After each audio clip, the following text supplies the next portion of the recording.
As coisas correram bem para o Templo da Lu nos últimos 100 anos. Não só sua expansão atingiu o auge, como ninguém ousou desafiá-los de frente, nem condenar suas ações. Até mesmo países importantes eram corteses e respeitosos com eles, e foi isso que levou à arrogância dos monges do Templo da Lu. Eles não aceitavam críticas de ninguém. Esqueça as críticas, eles ficariam bravos até com a menor sensação de desrespeito. No entanto, como o abade estava ali, ninguém ousou atacar o hóspede indesejado. O abade sorriu.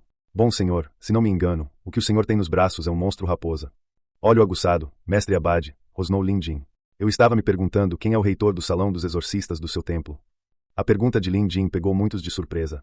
No entanto, aqueles que entenderam o que estava acontecendo franziram a testa imediatamente.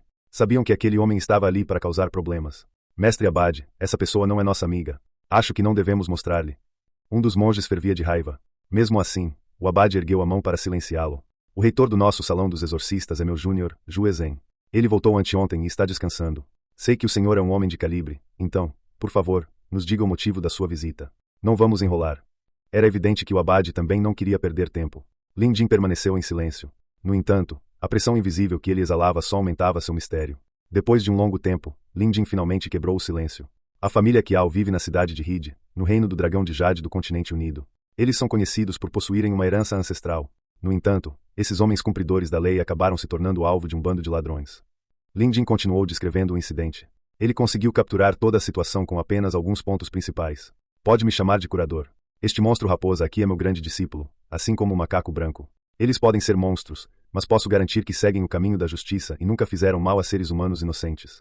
Eles estavam na mansão Qiao para protegê-los dos ladrões que mencionei. Para minha consternação, voltei e descobri que eles haviam sido feridos pelos nobres monges do seu templo. Se eu não tivesse corrido a tempo, este meu grande discípulo já teria perecido devido à maldição do selo do trovão. Como pode ver aqui, meu discípulo também está gravemente ferido na batalha que se desenrolou. Agora que lhe contei tudo, mestre abade, por que acha que estou aqui? Lin Jin falou lentamente. Ao chegar à última frase, fez questão de enfatizar a pergunta. Ali estavam não apenas Lin Jin e os monges, mas também muitos peregrinos que assistiam à interação dos bastidores. A voz de Lin Jin era alta e carregada de emoção. Perturbou muitos monges do Templo da Lu. Se a verdade fosse como o curador havia descrito, então era verdade que seu Templo da Lu havia ficado do lado dos malfeitores. Além disso, eles ouviram as palavras maldição do selo do trovão em alto e bom som. Embora este curador nunca tenha explicado como a removeu, o fato de ter conseguido fazê-lo revelou seu poder. Mesmo no Templo da Lu, a maldição era uma habilidade rara e inquebrável. As sobrancelhas do abade estavam franzidas. Tendo vivido tanto tempo, ele entendia as implicações por trás das palavras do curador, enquanto o resto de seus discípulos não conseguiam. O homem estava tentando rotulá-los. Curador, pelo que você está dizendo, em meio ao extermínio indiscriminado de monstros e demônios, os cultivadores do Templo da Lu têm auxiliado malfeitores em sua tarefa. Se isso for verdade, então, de fato, nosso Templo da Lu é culpado. No entanto, esta é apenas a sua versão da história. Para você aparecer aqui pessoalmente, certamente tem alguma base factual para suas alegações. Entenda que o Templo da Lu não tolera difamação. Curador, mesmo que você seja uma elite de classe mundial, a verdade deve ser revelada, ou não podemos aceitar tais alegações. A aura do abade ficou mais pesada. Os monges atrás dele já estavam bastante irritados. Ao perceber a hostilidade nas palavras do curador e sua tentativa de difamar o templo milenar, não conseguiram mais se conter. Seu demônio! Sabemos o quão bondoso o mestre abade é, e ele jamais se rebaixará ao seu nível. Isso não é o mesmo para mim, e não vou tolerar suas bobagens aqui. Carregar um monstro raposa por aí significa apenas que você não é uma boa pessoa. Vou prendê-lo primeiro e matar esse monstro depois para restaurar a paz para o nosso Templo da Lu. Dito isso, o monge de temperamento explosivo avançou direto para a batalha. Em seu braço, ombro e peito nus, havia a tatuagem de um ligre. Enquanto ele investia contra Lin Jin, o ligre soltou um rugido fraco. Xizan, não! Embora o abade o tenha impedido verbalmente, ele só falou por falar. Nenhuma ação foi tomada para impedi-lo. Ele estava claramente apenas brincando e fazendo aquilo só para se exibir. Já que este curador estava aqui para causar problemas, por que não avaliar suas capacidades primeiro? Embora aquela intimidação anterior fosse poderosa, pode ter sido apenas o poder de um artefato. O monge a quem o abade se referiu como Xizan tinha uma constituição musculosa e um par de olhos ameaçadores. Ele se parecia com o guardião furioso, Guyapada, retratado nas pinturas budistas. Brandindo um cajado com o sol e a lua, ele avançou. Lin Jin já esperava que o inimigo testasse suas habilidades, e com certeza, eles fizeram isso. Num instante, Lin Jin avaliou a tatuagem de ligre em seu corpo e deduziu que sua besta de estimação era de fato um ligre.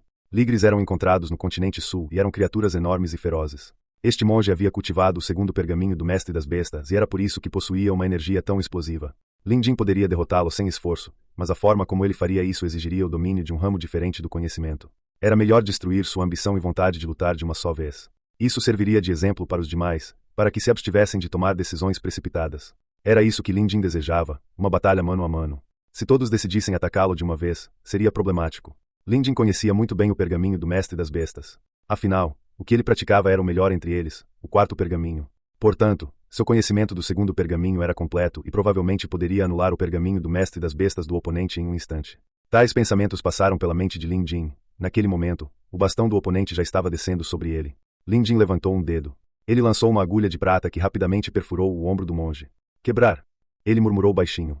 Foi apenas um leve estalar de dedos, mas Xizan sentiu como se tivesse sido atingido por uma força tremenda. Com um estrondoso bang, o segundo pergaminho do Mestre das Bestas de Xizan se quebrou. Era como estar no palco. Ao mesmo tempo, um grande ligre emergiu de seu corpo e Xizan sentiu como se 90% de sua força tivesse sido sugada.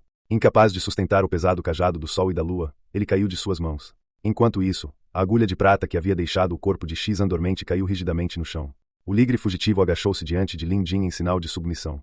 Foram ataques simples, sem esforço algum. Antes mesmo que Xizan pudesse demonstrar seu poder, ele perdeu a batalha. Para piorar a situação, a derrota foi completa e humilhante. Os monges do Templo da Lua ficaram boquiabertos com a visão. Vendo que os outros monges estavam prestes a atacá-lo, Lin Jin convocou Dourado. O frango imediatamente correu, batendo as asas enquanto se transformava em um enorme pássaro de fogo para bloquear o avanço dos monges.